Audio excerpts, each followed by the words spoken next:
The material universe works on the principle of relative time. As such, a day of Brahma equals 8.64 billion years by earthly calculation.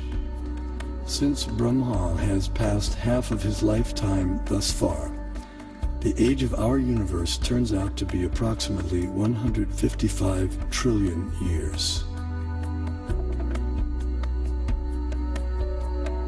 After another Brahma century, he stirs, recomposes himself, and begins again to dream the great cosmic lotus dream.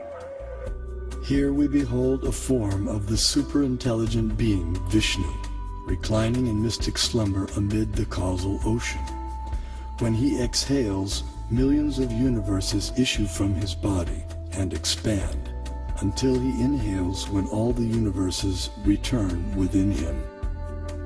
The universe is a sphere encased by successive coverings of the elements: earth, water, fire, air, ether, intelligence, and ego. As a coconut has its hard outer shell and inner liquid, so the universe has its outer coverings and an inner space half filled with ocean water. On that ocean, another Vishnu expansion reclined on a serpent bed while being massaged by his consort Lakshmi.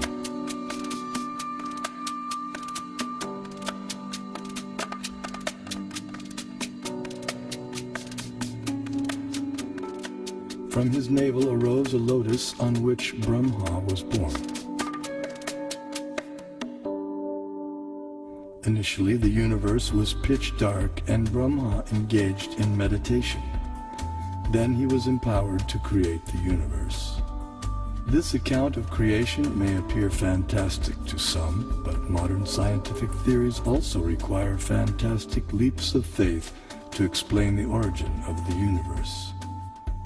This is evident from the words of eminent physicist Stephen Hawking. Either we have failed to see 99% of the universe, or we are wrong about how the universe began. Vedic Cosmology explains that the universe is made up of 14 vertically arranged planetary systems, or lokas. Each system resembles a galaxy and comprises stars, planets, and other celestial bodies. The topmost planetary system is Satyaloka, the abode of Brahma, which is at a height of 1.87 billion miles above Earth. Below this Satyaloka planetary system is the Tapaloka planetary system, the abode of the ascetics, which is at a height of nearly 1 billion miles above the Earth. Here the ascetics live in a solitary, serene environment conducive for yoga and meditation on transcendence. Their disciplined life of joyous austerity prepares them for returning back to the non-material world.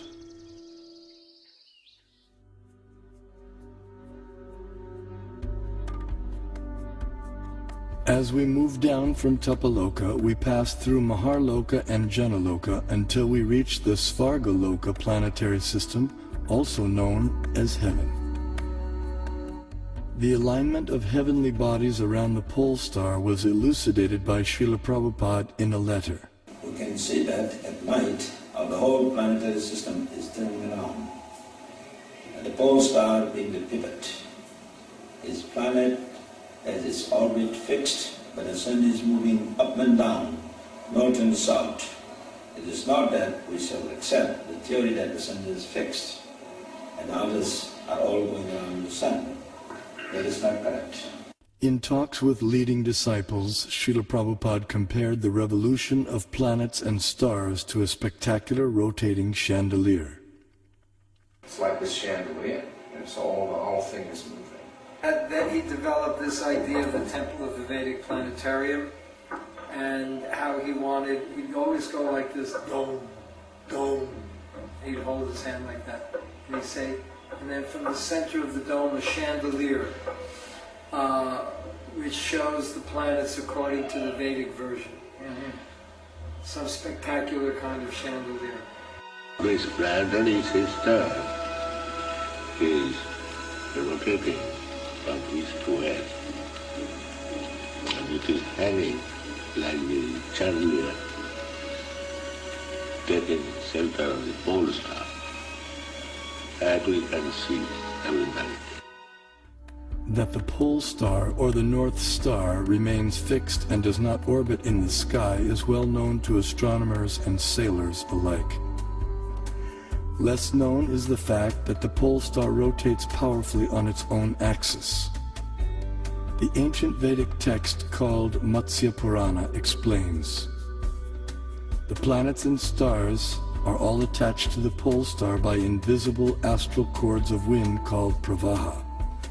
The revolution of the pole star causes the orbital motion of other planets and stars. Through meditation, yogic astronomers visualize the planets and stars as different parts of the body of Shishumar, the transcendental dolphin.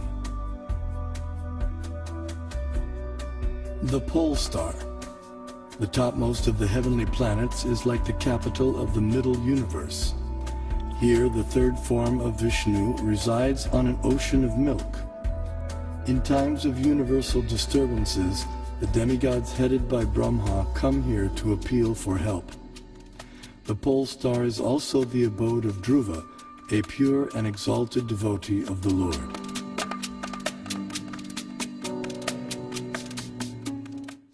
Now let's look at the workings of our solar system. The mainstream scientific notion has been to portray the solar system as heliocentric or sun-centered. In the Vedic geocentric model, the sun, planets, and constellations revolve around the Earth in an approximately 24-hour period. What may surprise many is that a geocentric or Earth-centered model is also capable of explaining the cosmic phenomenon with equal if not better accuracy, as is confirmed by many eminent scientists. Either CS could be used with equal justification. The two sentences, the sun is at rest and the earth moves, or the sun moves and the earth is at rest, would simply mean two different conventions concerning two different CS. We know that the difference between a heliocentric theory and a geocentric theory is one of relative motion only, and that such a difference has no physical significance. Obviously, it matters little if we think of the Earth as turning about on its axis, or if we view it at rest while the fixed stars revolve around it. Geometrically, these are exactly the same case of a relative rotation of the Earth and the fixed stars with respect to one another. Although the heliocentric model has been widely propagated, it has never been proven. There is no planetary observation by which we on Earth can prove that the Earth is moving in an orbit around the Sun. Mathematically, there is nothing wrong in this system because we are observing from the Earth and it is the relative motion that really